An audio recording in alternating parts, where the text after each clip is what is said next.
is the DallasCowboys.com Draft Show. Your war room for insider news and draft analysis from deep within the confines of Cowboys headquarters at the Star in Frisco. And now, your host, Kyle Yeomans. Today is Tuesday, March 4th, 2025, and we are 51 days away from the NFL Draft in Green Bay, Wisconsin. Welcome into the Draft Show presented by Miller Lite, the only beer of the Dallas Cowboys. It's Miller time. We've got Brian Broaddus. We've got Tommy Yarish with Chris Beam in the back. I'm Kyle Yeomans, and for the first time since before the Senior Bowl, Thank you. we've got himself back on the Draft Show.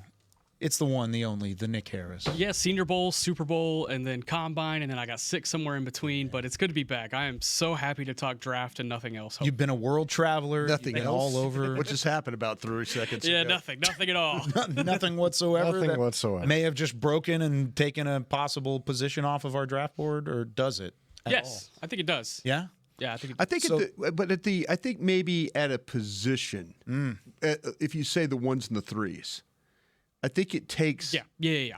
Okay, instead of maybe having Walter Nolan at 12, now do you kind of think about something different? I still draft defensive tackles in this draft. Yeah, absolutely. too. I think I would still draft defensive interior and shoot. If Mason Graham somehow falls to 12, you have Sure. a legitimate conversation about that. Sure.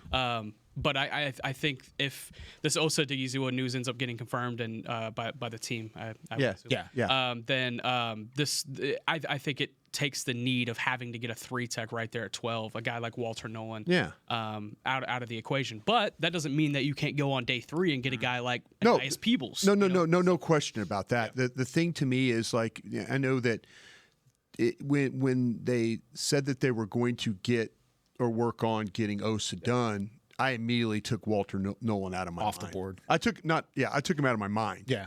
But it doesn't stop me from looking at these ones and looking at threes. I'm just not looking at them in, probably at at 12 or at 44. We're referencing the reports that have surfaced as of literally 1 minute ago. I mean, we were literally counting down into the show, and Ian Rappaport, Adam Schefter on Twitter, the reports are, and like Nick alluded to, the team has not confirmed, but 4 years, $80 million, an extension for Osa Odighizuwa, $58 million guaranteed is what it appears to be. So Cowboys had placed the franchise tag on Osa. That would have been about $25 million.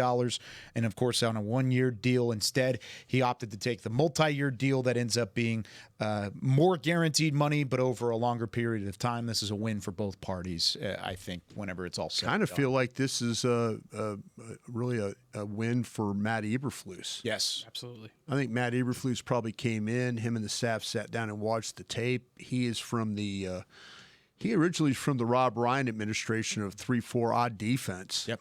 And he's morphed into a Rod Marinelli 4-3 guy. And Rod Marinelli always talked about how important that 3 technique was. Even to the point where he got the Cowboys to sign Tyron Crawford. Mm-hmm. Remember, they were thinking about, here's our 3 technique of the future. And, Crawford, unfortunately, was just too banged up to really have any kind of influence on the team that way. But, and if this, in fact, the reports are true, good for the team to get that done. I hope it doesn't keep them from going out and doing other things. Yes. And like I said, we've learned that you have to play in all 3. You have to be able to draft, you have to be able to trade, and you have to be able to play in free agency. And if you don't do all 3, then you're going to fall behind the other teams that are winning Super Bowls. Yep. We were just talking about this on Talking before we started this show in terms of, you made a good point about 3 techniques in Matt Eberflus's defense. He's called him the engine, is the word that he used, of their defense. And I think that if this is in fact the case and Osa Odighizuwa was back in Dallas for the long term, you've got that, and you've got one box checked. Now, the other position that's been really good in his defense, too, has been the nickel corner spot. Yeah. So Jordan Lewis is the name that comes to mind in terms of a guy that you want to keep in-house, because if you're going to be a draft and develop team, you've got to take the guys that you draft and develop and keep them in town. And I think both of those guys fit perfectly into this scheme. Can I ask a question here, though? Of course. Sure. And just in the form of team building. And we all understand Osa had a really nice year last year for this football team. But with the depth at the position at the defensive tackle spot, could you have let that ride? and drafted it like you maybe thought about, like you double dipped that thing? You're really banking on that. Yeah, I think so. But I mean, are you paying a position that in the draft? And listen, I'm happy Dallas did it. I'm not saying but I'm just wondering if you resigned a linebacker, or you resigned something that didn't have depth in the position, is this one of those things you're going to look back and you're going to say, "Wow, this contract, they signed a player," and I'm not complaining about them signing players. I'm just saying, as deep as the defensive tackle position is that a mistake? I don't. Or could it be seen as a mistake in team building? Maybe, but I'm looking at a team that, let's just go down the history books. Justin Rogers, Viliami Fehoko, John Ridgway, Osa, Chauncey Golston. This is all over the last 5 drafts. Neville Gallimore. They've missed on a lot of defensive tackles. They've missed on a lot of. Might as well keep the one that you. They've missed on a lot of defensive tackles, but have names like Grant and Williams and Harmon and Alexander and Sanders and Norman Lott. I mean, I don't think I've seen a group of defensive tackles that have been this good. Well, a lot of those guys that you mentioned, like Graham, I don't know if he's there at 12. No, I'm just saying. I was just saying that the name. I said Grant. I didn't even say Graham. Grant. I didn't say Graham. You could so throw Grant's Nolan in there, fine. throw Grant in there, throw Williams from Ohio State, Harmon from Oregon, Alexander from Toledo, Sanders from South Carolina. This is a deep group. I mean, heck. My man Nick here just threw a Peebles at me in the 4th round. I mean, you wonder though with the ones, Collins, West, Phillips, Caldwell. Those names are better than anybody you just named. I mean, Correct. To me, you're drafting one of these guys here. I think it's a much, much better player than what they've had to deal with in the past that maybe they were. Maybe they're like, oh, we're kind of forced to have to do this, and it doesn't work out as well. I'll say this. I don't think, even if you still get a guy high, like if you look at that 2nd round, 44, maybe one of these defensive tackles, because I'm fully with Brian, and this is an elite, deep defensive tackle class. There is no problem with having too much depth, I think, at the defensive tackle position. No question. But you are spending $20 million a year. I think if that's the case, you're not spending a top 3 round pick on your 3 tech. You've addressed that. It's there, but now you can address another spot too. Because I'm also, when I'm looking at this football team, yes, we needed 3 tech help. Yes, the Cowboys needed some help in that regard, but they also need help at wide receiver. They need help at running back. They need help at corner. They need help at linebacker, at 1 tech. All of these different areas can now be addressed because you've checked a box and you've gotten. I'm still drafting a dude, and at 44, I might even think about it again. I'm not thinking about it at 12. Now, I might think about it at 12. Now, okay, let me ask you guys this. Do you see Graham, Michigan, as a 1 or a 3 technique? And if he's there, I mean, my colleague to the left here, my scouting buddy here, he's like, Graham, sign me up. Let's go. Yeah. See, that's what I'm saying. Is he a 1 or a 3 on your board? I think he could play either, but I have him as a 1. I do too. Yeah. See, there's guys around the league that say he's a 3. That he lost all that weight. I think he did it for the combine because he was going to get crushed at the combine. They're short arms, doesn't look, but just throw on the tape. The guy is a outstanding football player, but they were going to crush him on all the things at the combine that you measure. So to me, if you guys see him as the 1, you see him at 296 pounds as a 1? Or he would need to be like 315 you need to be at least. Much like we thought about Mozzie too, right? Same scenario where he weighed in lower than we thought, and then he got here and he was under 300 pounds at training camp, and he never really got back to that. It would be the same category for me. And I don't want to go down that road again. Yeah, that's fair. Trust me, I love the fact that they got Osa done. I'm really happy for him. I just wonder, though, and this is not a complaint, but it's just you just signed a player $20 million a year at one of the deepest positions in a draft, in my opinion. Yeah. And that's where I think you have to look at it and you're like, okay, maybe they're not as high on these guys as I am. It could also just be a bird in hand situation where it's like, hey, we know this guy. Yeah. He's been here 4 years. He's one of the best pass rushing defensive interior linemen. We're okay with putting that $20 million per year price tag on him rather than, hey, whoever you draft, whether they feel like Walter Nolan is a steal at 12 or they feel like it's a reach at 12, it would still be a guy that they'd be taking a chance on at the end of the day rather than a guy that they already know that's been in the building for 4 years. They could still feel pretty good about this defensive tackle class. And who's to say that they don't still get one in the first couple of days? Oh, I hope they do. They do. I just was wondering, though, from what you guys thought about that spending money at a very, very deep position. That's the only reason I brought that up. I understand your concern, but I think that Nick's it's not a concern, it's just a question. Well, I understand your question there. I think Nick's line of thinking is right, where you keep the guy who's been a sure commodity for you. This guy has played in every game that he's been in Dallas. So no question. The health, the availability is something that he's had. He started, I think, 63 straight games. Yep. So, you keep a guy who has been in the building and now, gets to work with a guy who prioritizes his position. And you've got one of the best in the league at that position. Like I said, if they take a defensive tackle with at 12, if they feel really good about a guy, or 44, or even in the third, I wouldn't feel bad about that at all. I think, look at what Philadelphia just did in the Super Bowl. They were deep at the position, and it completely changes how you can play the game. One of the top available free agents right now is Milton Williams. Exactly. They've elevated his draft stock even to get to that point. Like I said, I agree that it has to be asked, and the question has to be asked. But apparently, it was enough to answer. Oh no, We're they're gonna fine. pay him, the issues that the Cowboys have run into is second contracts. Yeah. They have not always got the bang for the buck in the second contract, and so my hope is that they actually with this one that starts the trend going the other way. And they were proactive with it too, which is another thing they haven't done and has led to that across the board. So different couple of options there with Osa Odighizuwa and company. There was a story that I heard last week on Osa Odighizuwa that I think is kind of fascinating. Okay. You mentioned he has missed one game in his Cowboys career. Oh, it was one? It was one, and it was in his rookie season. He had gotten a massage, and the massage therapist had COVID.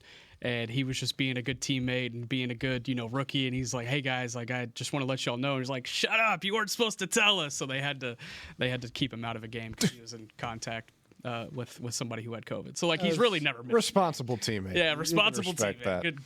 Good guy. That's why they brought him back. He's a great locker room guy. The NFL Combine, of course, in the rearview mirror. A couple standouts from there. Tommy, you made the trip out there. Nick, you were out there for a little bit. You're wearing your Indianapolis. Yeah, went in Rome, jacket. right? Yeah, I like it.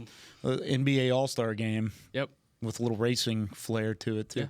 So, who improved their draft stock? We just heard about what you have with guys like Graham and Grant and what they've done at the NFL Combine.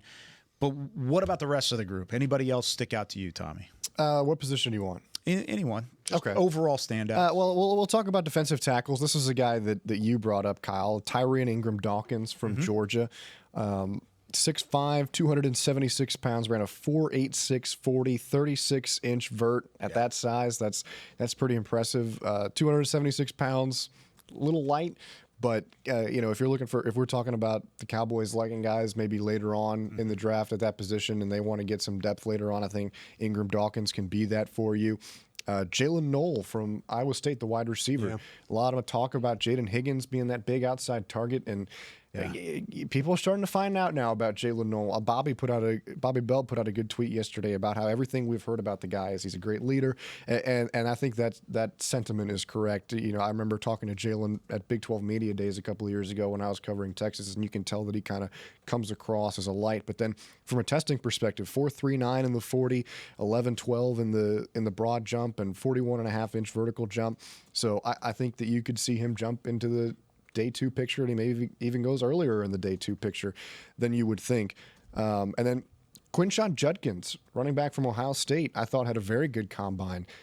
I know the speed element of his, can he break away? Can he finish those long runs? It was a big question that was looming over him. Runs a 4.48 40, not the best, but certainly not horrible. And then from an athletic standpoint, 38.5 vertical jump, 11 feet in the broad jump at 6'1", 221 pounds. So it's a deep running back class, but I think Judkins moved himself up maybe a couple of spots. Yeah, I agree. Those are some good names to throw out there. I want to stick with the receiver position, and Matthew Golden running that 4.28, 4.29. Maxwell Harrison running a 4.28 as well. The corner out of Kentucky. That's a guy that I think probably stamped a placement right around in the late 20s to early 30s as far as where he could go on draft weekend. Shamar Stewart is an interesting case because he only had 4.5 sacks of production during his entire career at Texas A&M. But you see him generating pressure. You see him being active in the run game. You see that size coming around and sealing the edge. And then he has this combine that just kind of blows everybody out of the water. It's like, oh, this is a top 15 guy. Yeah, but no. I feel like you could get some other better value in the top 15 if we're talking that specifically. Personally, if we're talking at the edge position, I'm more of a Mykel Williams guy than a Shamar Stewart guy. If we're talking top 15, yeah. I know there's some other edges that are probably further in the first round. I have a first round grade on Donovan Ezeruoku out of Boston College. I might be on an island on that sense, but I think he is a hell of a pass rusher. Obviously not as big as Shamar Stewart or Mykel Williams, but I just feel like there's some other guys in that range you could work with. But he's still a winner from the combine.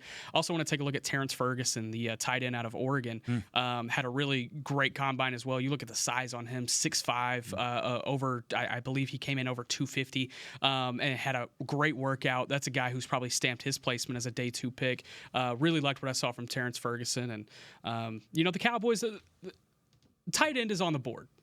When is tight end on the board is the question. Is it something you take a swing on day 3? Like, hey, we got this 6th round. Are they going to make everybody mad and take one in the 3rd? Exactly. Or they take Terrence Ferguson and pair up the Ferguson bros for the next few years. How does that work out? I'm going to talk about real quick about Ursary from Minnesota. Oh yeah, Ariante. Yeah, Ariante. That's it. Yeah, right. Ursary, and there's no extra syllables. The thing about him is, me personally, these guys have got to show me that they play the way they test on tape. If you don't do that, I'm not going to sit there and massively swing you up and down that board. But Ursary is a guy that's interesting just for the fact that he tested much better at 331 pounds than he plays. I do think, and maybe I'm alone on this. I know that Vach and I go back and forth about this one a little bit. I think this is a slow-footed guy. And you watch him coming out of his stance, and there's times he doesn't get away from the line particularly well. But he tested like a guy that could be that type of player. But, you've got to show me that you could play at these speeds, or you got to show me that you can play at this your power, your level, your verticals, and your broad jump, the short shuttles. And a great example to me is, and I was watching the running back from Texas Tech, and I was just amazed about with his situation. Brooks, is it right? Yep, Taj Brooks. Taj Brooks. And I'm watching Taj Brooks play, and I'm thinking like, okay, well, he ran 4.52. He's 214 pounds. But you're thinking like, but there's some times where he gets caught and it doesn't look as fast, maybe the long speed and stuff like that. But what you do see is the shuttle, the 406. You see that ability, the 20-yard shuttle. You see the cut, and then go. The cut, then go. So you see that. So there's ways you could take the combine numbers and apply them to if a player's playing that way. They spend hundreds of thousands of dollars testing for this thing or training for this thing. Just be careful out there. Don't let combine workouts. I'll remind you of Mike Mamula in a draft from Boston College. If you don't know who Mike Mamula is, go look him up and tell me what kind of career he had. Great combine tester, drafted 7th overall, really from a combine.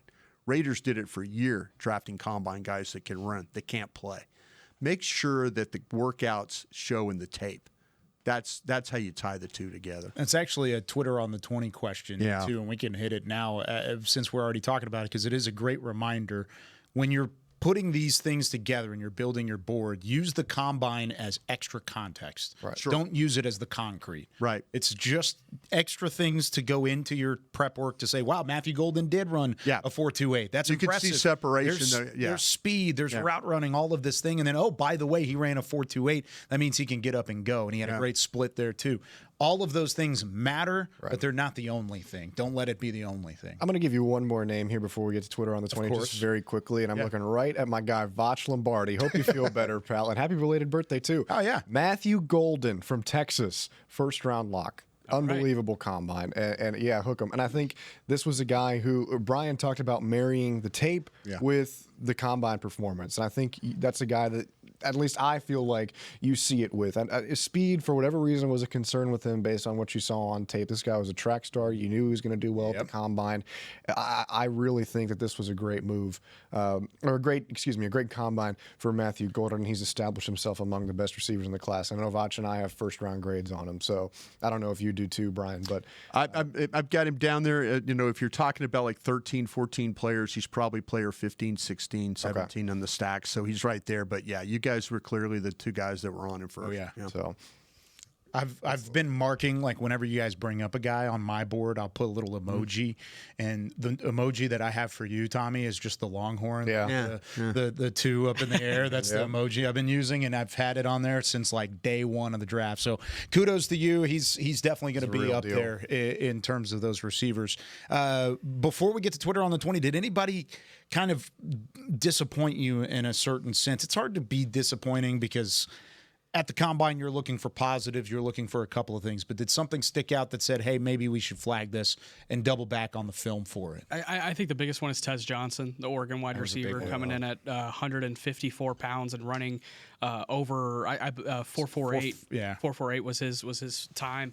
At that size, you got to have better speed than that. And it is. But doesn't he play like that? Yeah. And doesn't he play? I mean, he plays with quickness. He plays with a burst. He does separate. It just feels like ever since that Rose Bowl ended, his stock has just been like slowly coming down. And we were talking about him being like a fringe, like second round guy. He was great at the Senior Bowl, had an awesome week there, but it was he was good at the Senior Bowl. It was all stuff that was, and I heard a scout tab it as this, but he said it was TikTok routes. Where it shows up and it looks great because you leave a guy in the dust, but is he actually going to work on Sundays? Yeah. Probably not. And that's kind of what we've seen from Tez at times. Yeah, I agree. Do you see anything else along the way with that? I do not. Oh, okay. Sorry, I was looking at a phone call. I was like, is this important? Sorry. We'll take our break. When we come back, we've got Twitter on the 20 so Nick can handle some business with more of the draft show coming up right after this. Life is a workout, and Smoothie King is here to help you power through. Whether you're maxing out overhead presses, pushing through chest flies, or being the hero your golden retriever needs to carry them over that scary bridge, Smoothie King has the fuel to help you go all out. Build muscle and boost your recovery with 45 grams of protein, 0 grams of added sugar, and delicious customizable ingredients in the Gladiator Smoothie. Available in chocolate, strawberry, and vanilla. Only at Smoothie King. Hi, Drew Pearson, former Dallas Cowboy and now Pro Football Hall of Famer here. If you're struggling with your vision and tired of those contacts and glasses, don't throw a Hail Mary. Go where I went. Laser Care Eye Center, the official LASIK partner of the Dallas Cowboys. Drew, thank you so much for trusting us with your vision correction procedure. At Laser Care Eye Center, we offer 6 different vision correction procedures to help patients see. Check them out at dfweyes.com. Tell them Drew sent you. Hood, hood. I'm Dak Prescott, quarterback of the Dallas Cowboys. And they snap it to Prescott, who looks right. It's not there. He escapes left. He'll run for a first down. Just like football, when it comes to crypto, it's important to have a team you can trust. With blockchain.com, I know I'm in good hands. Since 2011, they've been trusted by millions around the world to buy, sell, and trade cryptocurrency. Prescott's going to run this himself. Run it up the middle, and he scores. Whether you're new to crypto or an active trader, they've got you covered.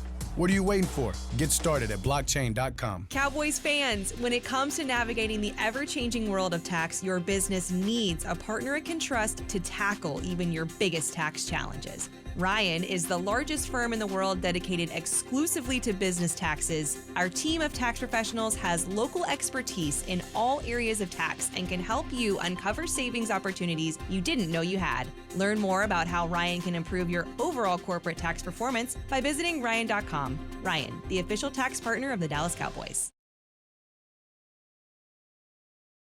This is the DallasCowboys.com Draft Show. The first ever Lone Star Smokeout is coming to Arlington. Watch headliners Joe Party, Cody Jinks, Midland, and more at this 3-day outdoor country music festival. Plus, enjoy barbecue from some of the best pitmasters in the country. Get your tickets today at SeatGeek.com, the official ticketing partner of AT&T Stadium. That's more my speed in terms of the read. Country music and barbecue. That's all for it. There's also a Mardi Crawl happening today at the Star. Fascinating. Yeah. They're shutting down the streets, and you're doing a Mardi Gras celebration with beads and different food trucks and things of the sort down the line. That's today at the Star in Frisco. Come stop by. Admission's free to get in, and it's just you go up and down the streets and do the Mardi Crawl. Tell you what, it sounded like Mardi Gras in our house at about 5 a.m. this morning. With the all rain and the wind hitting. Yeah, I was like, the bees were coming in a little early this morning. Hope everybody's families are doing good and damage. Houses and damage is okay. But yeah, that was a. Did you get hit by it too, Brian? Yeah, no. I rarely wake up, and I just let it be. I say, okay. Hopefully everything's okay though. I think it was. I got up this morning. It seemed fine. I have like a grill in my backyard that's been in the same spot since I moved into the house, and the grill's about 4 feet over to the right from where it was. It just slid over with the wind. Moved some stuff around. It had like pillows in the neighbor's yard and all sorts of stuff. It was crazy. All right, when we get into the second segment, that just means it's time for some. Time for some. Twitter. Thanks, Beamer. Good job, man. All right, post-combine, how does your wide receiver and running back board stack up? Did it switch around at all during your time watching the NFL Combine? Not really. That's a good one. I think with Combine, with those specific positions, in my opinion, I value the tape so much more with running back and receiver. So I wouldn't say there's a huge jump around. If anything, I'm more so feeling better about Matthew Golden coming out of the week, more so as a first round type placement. I still have a second round grade on him, but I'm not against the first round love that he has gotten. And then looking at running back position, I mean, you look at a guy like Damian Martinez. I really liked him. I had a third round grade going into the Combine, and that more so just confirmed my theory on him. He's going to be a guy that will visit with the Cowboys during the pre-draft process. He's a Louisville native, so that's big. But aside from that, I don't feel like there was any real, big a moment at the running back position that made me, take anything else away. If I could look at another position real quick, and I want to ask you guys this. That South Carolina safety that ran Emanwori. Oh, he tested so well. Why does he not play as well as he tests? Because I didn't move him. And people were asking me, would they consider him at 12 now? No. I don't think I still have him in the third round. I've got him in like a late second. Yeah. I mean, where are you guys looking at? I have him as a second. I love the length and the range that he has back there. Sure. That length can certainly work out, and he's a thumper in the run game. Yeah. Now, granted, I would take Watts over him from Notre Dame as a player. You probably have more of a sure thing, and I'm about to bring up the ceiling floor argument with you, Brian. Why would you do that? But I think you do have more of the sure thing with Watts, but I think the ceiling could be higher with Emanwori. Did he play as well as he worked out, in your opinion? No. I know you got second round grades because you're higher on him than I am. Yeah, I still feel like his thumping in the run game, his range with his length, I feel like it does show up on tape. I do. And specifically, I go back to the Texas A&M game that they had this past year where he was all over the place. Granted, that defensive line, when you play with that defensive line in front of you, it can really help out some things. But I like Emanwori on tape. Do you have him or Starks higher? Starks from Georgia. Starks. I have Starks higher too. Yeah. That's the only. Emanwori is my second safety, and then Watts is right after him in third, and that's kind of the way I have him stacked right now. But yeah, I would agree with you. I think he worked out better than what he plays. But I also don't have a first round graded safety. I have Starks as a second round grade. What about you? Anything wide receiver, running back to answer the question? No, I would go with Nick that I feel better about Golden, but. Again, don't overthink Luther Burden. Don't overthink Tedero McMillan. Yeah. And I think people are starting to overthink McMillan. They really are. Let him do it. Well, Dane Bruto had him in his mock draft, had him with the Cowboys today, I think at 12. So did Jordan Reed at ESPN.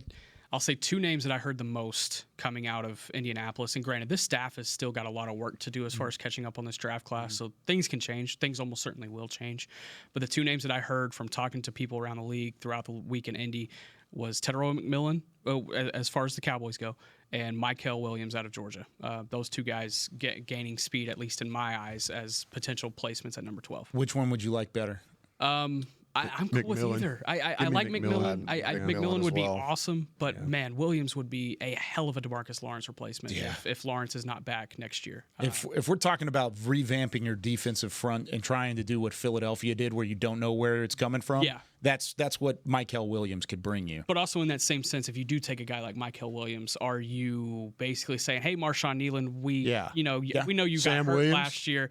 Sam Williams, we know you were hurt last year, but we're going to take this guy and y'all are going to have to beat him." So I mean, I don't know. I don't know how that plays out. You could also, the trade game could be a factor there. If you want to take a Mykel Williams and you want to maybe use a Marshawn Kneeland and Sam Williams who have some upside but haven't necessarily shown it, whether it be because of injuries or rotations, then maybe that's a thing. But I think I would rather go McMillan because he's higher on my board and I'm not window dressing at this point. I'm going with McMillan. I'm not overthinking it, and I'm getting a solidified 1B to CeeDee Lamb. I agree. That's what I'm doing. Look at your boards, guys. How many? Give me your names in the third round if you guys have got it broken. Receiver? No, at edge. Edge. Oh man, some good ones. There you go. Josiah Stewart, Michigan, Nick Scourton, Texas A&M, Landon Jackson, Arkansas, Jack Sawyer, Ohio State, just to name a few. Yeah, that was JT Tuimoloau. Yep. Ashton Gillot, I think, out of Louisville. I have your Donovan as a Ruyaku. Yeah, I have him in the I have the second round as well. Antoine Powell-Ryland out of Virginia Tech. Okay, pair that up. You're going to take your Williams in the at 12. And give me a receiver then in the second you would take, and then flip it and put McMillan and then take an edge. I see what you're saying. Okay, so pair them up. That's fair. Because my third round. We're going second round or third round. Go take your go second round if you want, or actually go third. Go third. If we're taking a receiver, yeah, you take McMillan at 1, and then you're taking Williams at 1, and then pair it with the opposite. In the third round. Let's just for toots and giggles, let's go with McMillan, and I like Jack Sawyer. I just worry about the arm length. So you're telling me Eze Ruyaku will be there in the third round? Because if so, I'll take him. I don't know if he's going to be there. That's where I would have him. Probably not. I don't think he's going to be. I don't think so. Then let's just Sowell. Do you like him from Texas at all? Sorrell. Yeah. I don't like him in the third. Swinson from LSU. He did have a great combine. I love his bend. You know what? I'll give you Swinson. Okay, so McMillan and Swinson. Okay. And then take Williams and a wide receiver in the third, and tell me which one you like, which group you like better. Who are your third round in the third? What's that? Trey Harris, Ole Miss in the third. I got him in the third. Yeah, I'd take that in a heartbeat. I have a second grade on him. So that would be my Boston take College that in a heartbeat. Yeah, like, Jaden Higgins, is he there in the third? If he's there in the third, then that's the big X guy that you can throw out there. I've got him in the third. Yeah, then I'm taking Jaden Higgins, and I feel really good about it. I would feel good about. Does Royals make it to the second or third round? I've got him in the Probably second. So. I think he makes it to the third. I don't think he makes it maybe to 70. What is that? 76. 76. Yeah. But now I'm struggling because if I take McMillan and Swinson, LSU, and I take Williams and Royals from Utah State, I'm struggling a little bit now. I mean, I'm struggling because I like both pairings, but I have McMillan so high on my board in my stack that I think that I would take him. But I really like to say that I got Swinson right there in the top of the third. Yeah. So if we were grading for the Cowboys, I would have him like as a 1-3-0, 1-3-1. So we've talked so significantly about the high-end receivers, guys like McMillan and Burden and Golden and Igbuka, Royals, Hunter, all these guys there. But we've also hit the depth of edge rusher. So I think I would rather chance it on the edge because there were more names that I liked in the third at edge. Right. Just across the board, even if it's not the LSU edge rusher or a Texas Kennard. I had Kennard in there. He's there for me too. Yeah. So I like those names more at edge rusher, and there's more of them. I only have like 6 third-round grades for wide receivers before Royals it gets into the fourth. And Harris, yeah, Tez Johnson, for Higgins. me. I've got Jack Beck in there, or Besh in there from TCU. Third round? Late third, yeah. I've got him as the final third, actually. But yeah, like those are the guys that I've got ahead of and I would rather take the edge rusher in the third and figure it out from there. How about a defensive tackle then? Do it with a defensive tackle. Take McMillan and a defensive tackle in the third. Then I'm talking about Peebles out of Virginia Tech, Omar Norman Lott from Tennessee, TJ Sanders, South Carolina. Sanders, there you go. Talking to people in Indianapolis, Deion Walker is really starting to slip. He's a guy that might be imagine that. in the third round. Huh. But I've got him in the third. That's a project. That is a project at defensive tackle. How comfortable would you feel? He with plays like that, doesn't he? Yeah, he does. Doesn't he play like he terrifies you? Like 1 minute you're like, God, what a nice play, and then you're like, is he in the game? Is he? They're rotating him. What are they doing with this guy? Tell you what, a guy I have a third-round grade on that I don't feel. I got him in the third round myself. Yeah. Another guy in the third round that I feel like would not be as much of a project. Alfred Collins out of Texas. Yeah. That's an athletic guy. Beats double, triple teams at a high rate.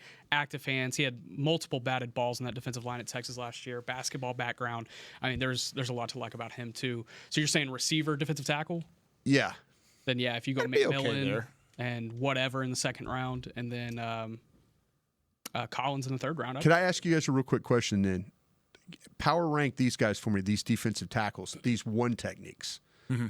Collins, West, Phillips, Caldwell.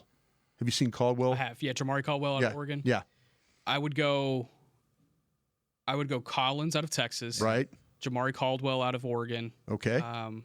Phillips West. Phillips out of Maryland, West out of Indiana. Yeah, I went Collins, West, Phillips, Caldwell. That's the four I have. That would be my order, same too. order. Yeah, I'm just a big Caldwell guy. Do you like Caldwell's Caldwell's a good player. Yeah, I like You're not Caldwell, wrong with that. I mean, and Phillips is the strongest player in this class, in my opinion. Yeah. I was just curious. Yeah. So real quick too, Peebles and Farmer. I like Peebles. Give me Peebles. Yeah. They're both they're touch and tag. I tell you what, though, a lot of people in Indy disagree with us on Peebles. Really? Unless you feel the same. No, I have Peebles over Farmer. I have them both in the fourth round though. Mm-hmm. But I'm telling you what, I like the way that Peebles attacks. This is the Virginia Tech 3 technique, is who we're talking about here. I love the way he attacks the gaps and stuff. But Farmer, there might be something to Farmer too. Yeah. More so about how people love. I got him over Pegues from Ole Miss. Yeah. So okay, thanks for. That's a great one. Thank you. All right, we got to get one more question. We can't just do one. Sorry question. about that. Bull Durham on Twitter, the famous Bull Durham, says, where would you rank Mozzie among those defensive tackles in this class if he was coming out this year, but you cannot factor what he's done in the NFL? You got to factor in what he was as a prospect. I'm probably not the best person to ask about that.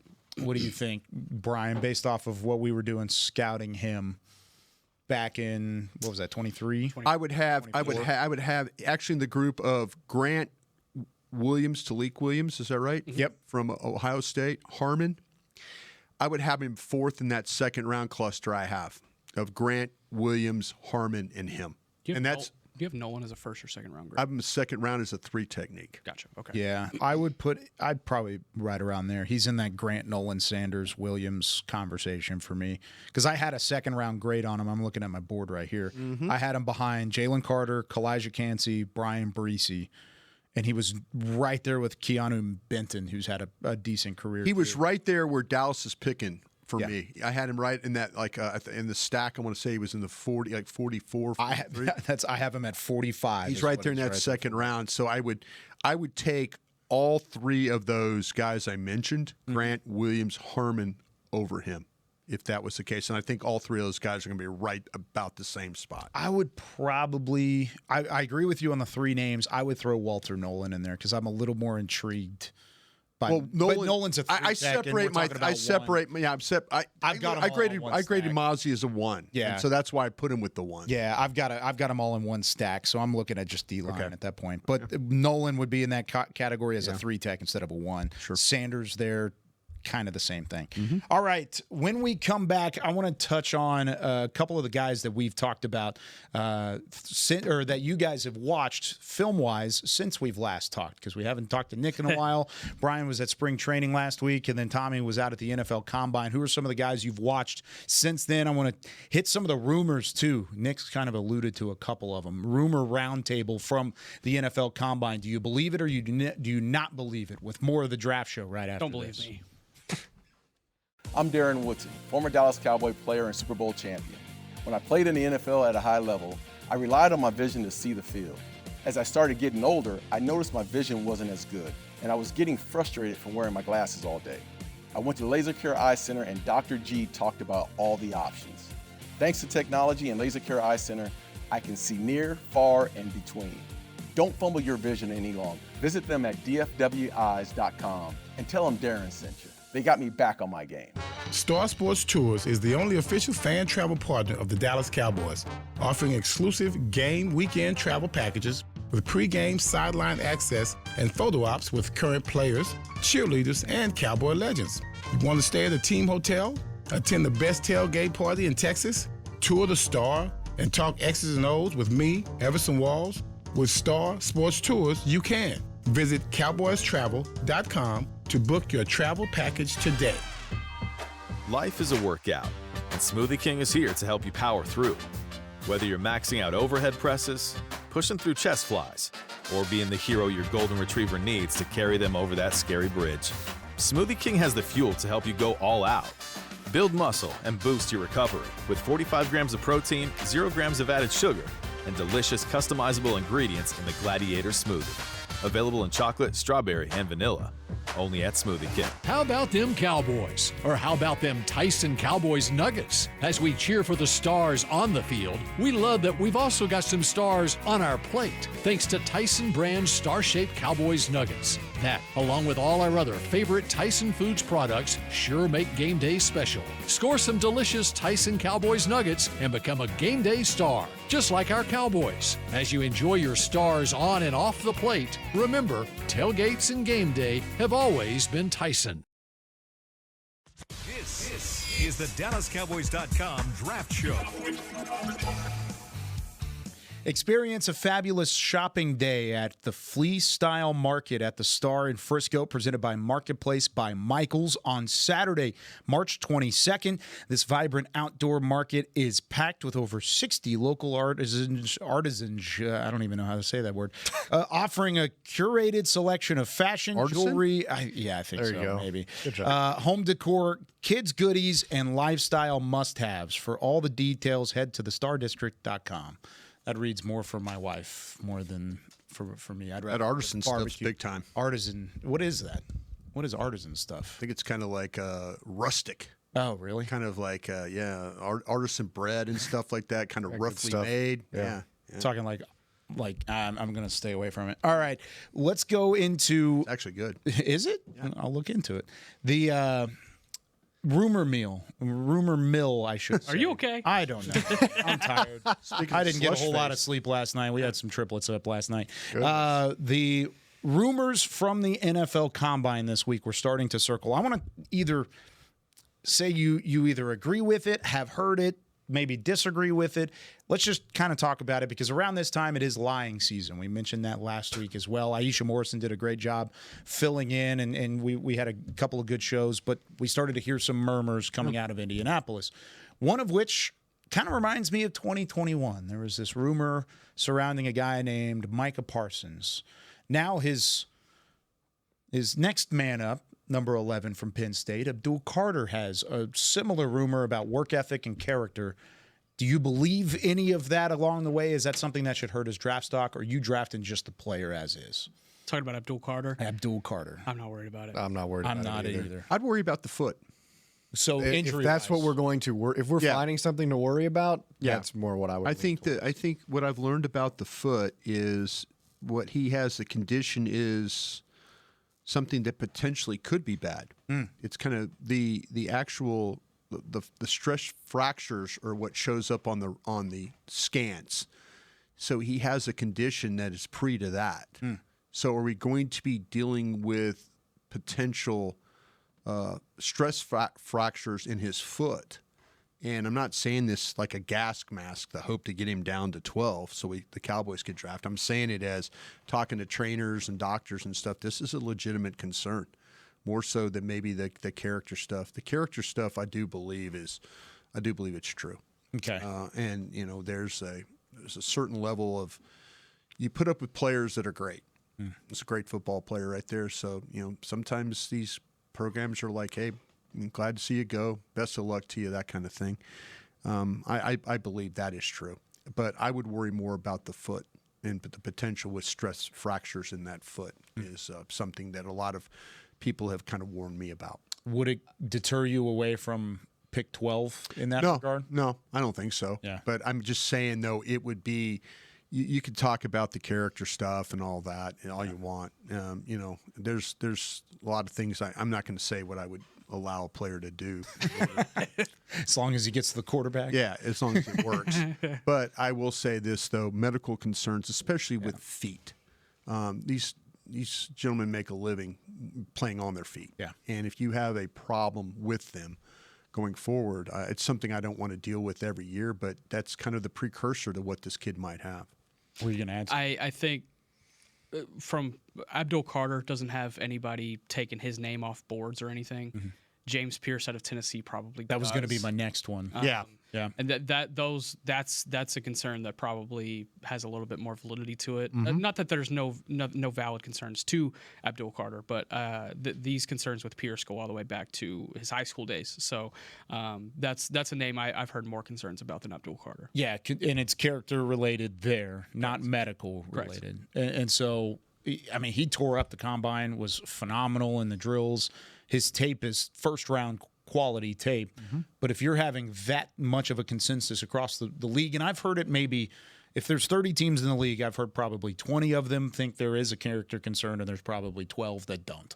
And so he'll probably still end up in the first round because somebody's going to keep his name on the board, and they're going to keep looking at it. But there was also the rumor that he could slip into the third round. They could keep him going into late day 2. Yeah. This is the disadvantage that we have. Yeah. As the media scouting community is that we can get tape and we can watch it, but we're not privy to all the things that are behind the scenes. Correct. With characters, medical, you might get fortunate to hear about a player or two that, hey, you need to keep an eye on this. And because we'll be working on this draft and all of a sudden, why is this guy sliding? Why is this guy sliding? And then Bobby or Nick or Tommy's going to come up and say, hey, I heard this about this kid. And then you're going to go, okay, I didn't know that. But second round grade on the tape, character's going to drive him to the fourth. Yeah. So you just got to be alert for that. The next rumor that I've got up here is the NFL has no consensus at QB2. It appears Cam Ward would be the first quarterback off the board. What about QB2? Maybe not Shedeur. I think Jackson Dart's helped himself. Jackson Dart has helped himself out a lot. I think that people are intrigued by the size and what he's able to do with his legs at times. I think he was very productive during his time at Ole Miss. I think he had a great year last year, got some good weapons there. Kind of towards the end of the year, you saw maybe some decision-making question marks that arose, but I think there's a lot to work with there. And, you just wonder where people really have Shedeur Sanders, whether it be a scheme fit or an arm strength fit or whatever the concerns may be about him. Ego fit. Ego fit, maybe. It just depends kind of what teams have in their valuation of him. I'm not saying that he couldn't be the second quarterback taken. I think that's absolutely still a possibility, but Dart is a name to watch. I think that, and I kind of talked about this a little bit on Twitter, Quinn Ewers had a great combine from a throwing the ball around perspective because that's been the environment that he's thrived in since high school. Is those settings where he just gets to sling it to wide receivers with no DBs around and no pressure. No pressure, and he just gets to show. He throws a really pretty ball, and it's easy to catch, and receivers love the passes that he throws, but there's no pressure, there's no defender, so there's still plenty of questions about him. But I wonder if people watch his workout, and he's going to have a pro day too, where I guarantee there are going to be some throws where he makes. People are like, "Oh my God, Quinn Ewers, look at this play!" But it's real easy to look good in those settings, and Ewers has looked good in those settings for a long time. So you just got to remember that. But I wonder if that boosts him up enough for a team to be taken maybe at that spot. I'll say this about Ewers. Had an extensive meeting with the Cowboys last week. It was not a formal, but it was one of those extensive informals where they really kind of dove into his brain a little bit. They came away really impressed. Yeah. You pair that with Schottenheimer was at the Texas Pro Day last year where Quinn Ewers was throwing around to Jatavian Sanders, Xavier Worthy, Adonai Mitchell. Looked really good that day. And, that's certainly a data point that you can take away saying that Schottenheimer saw him live in person. Y'all may have talked about it last week on the show, but he's working with Mike McCarthy out in Plano. We didn't talk about it. Pre-draft process, which is very fascinating. But back to the QB2 conversation, I have Shedeur QB2. I feel pretty comfortable about having Shedeur QB2. I think there's a gap, a pretty sizable gap before you get to QB3. But it would not surprise me if another guy ends up passing up Shedeur. I'll say this about Sanders. I was more impressed by him 2 years ago than I was this year. And I think that he was dealing with far more adversity 2 years ago when he first came to the Colorado program. And there were times where he had no offensive line. The offensive coordinator, it was a little bit of a mess.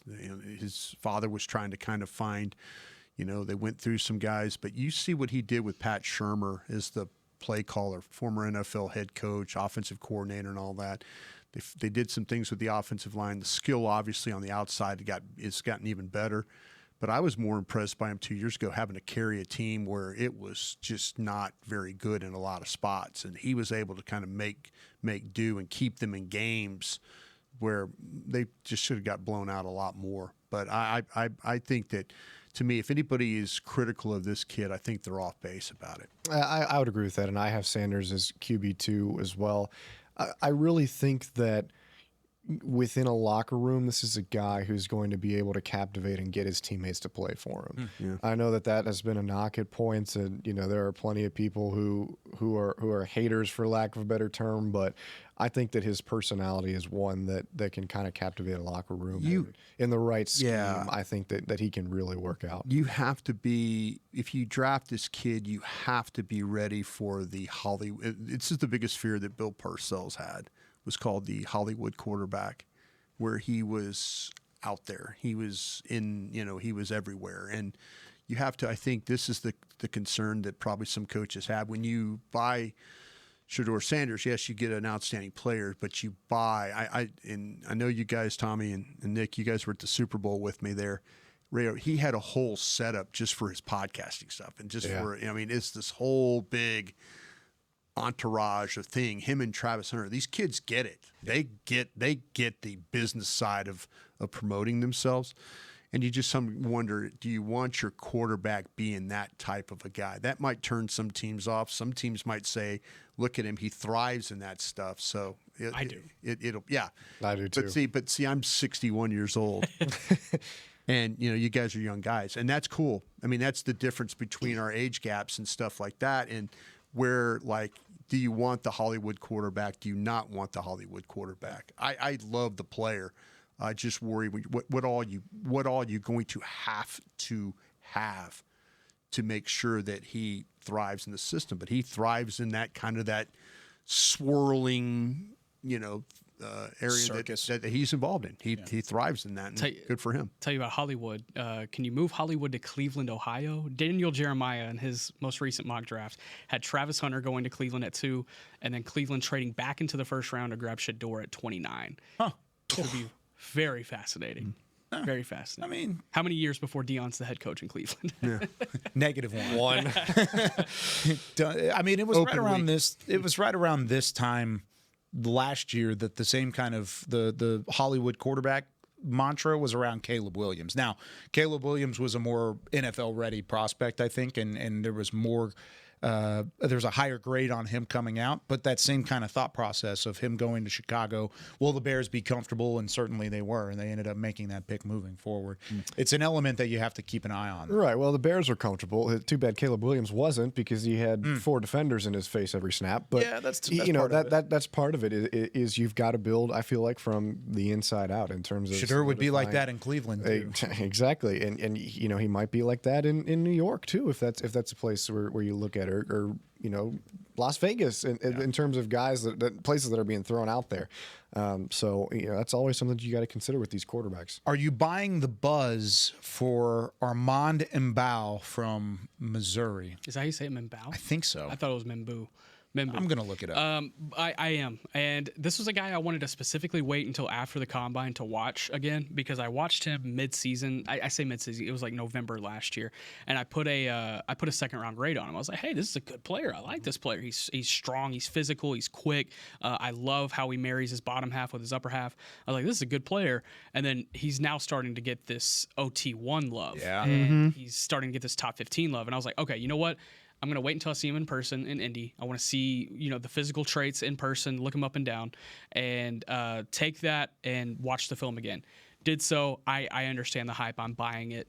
This is a really talented player. You think he's better suited at tackle than I think guard? I think he is, because I think he has the mobility to handle it. Okay. What do you think, Brian? I wish this kid had more of a nasty side to his game. Maybe he's just so smooth and the athletic ability that I think he's a really, really good pass blocker. I got some questions about him being a good run blocker, though, because I think that he will come off the ball, and I don't think he always has sustain. And that bothers me a little bit. I mean, he really relies on his mass to get movement. And, it's like when he can hook his guy, I mean, he's fine with that. But he could be, and I said this, when you watch some of these blocks, I've seen him stand around too much instead of trying to finish his blocks. And maybe I caught him early with Texas and South Carolina in some of those games. But, I mean, I just wish there was more of a nasty side to his game. But you got to be impressed. He didn't allow a sack and 416 dropbacks. Mm-hmm. That says something about playing in the Southeastern Conference and not doing that. But I wish he was just more of a nastier player. Mimbu. Yep, Mimbu, like Memphis first, and then boo like a ghost. Mimbu. Membu. Yeah. I like Membu too. I think he moved up for me. I still have Kelvin Banks from Texas as my OT1. Okay. I think he proved himself as a tackle this weekend in terms of size and you can still question the arm length, but you could say the same thing about Mbu. I think the thing with Mbu is you can play him at tackle. I feel like he would fit at guard too. And the athleticism, there's so much to work with there where I feel like you can develop him into a better run blocker like Brian was talking about. But what he's able to do in the passing game, I think, is enough for It's really impressive. You could feel good leaving him on an island. I think the numbers proved that too. Man, and his combine workout was a phenomenal. Thing of legend. Yeah, it was incredible. He was the 97th percentile in 40-yard dash. He ran a 4.91 at his size, 6'4", 332 pounds. He had a 34-inch vertical and a 115-inch broad jump. And 31 reps on bench. Unreal. Yeah, and that's not even to mention short arm. Hey, son, do you want to play defensive tackle?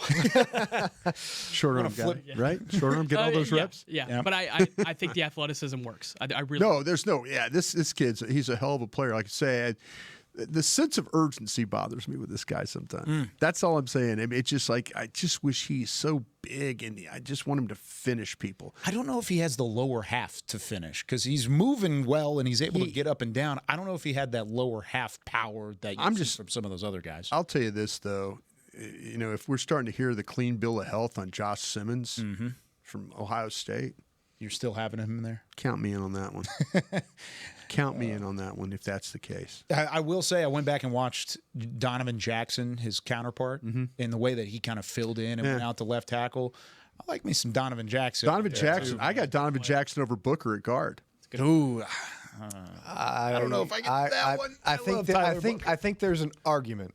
There's an argument. I still have Booker, but it's close. It is. Don't try and make me feel good, Tommy. I know what I'm doing here.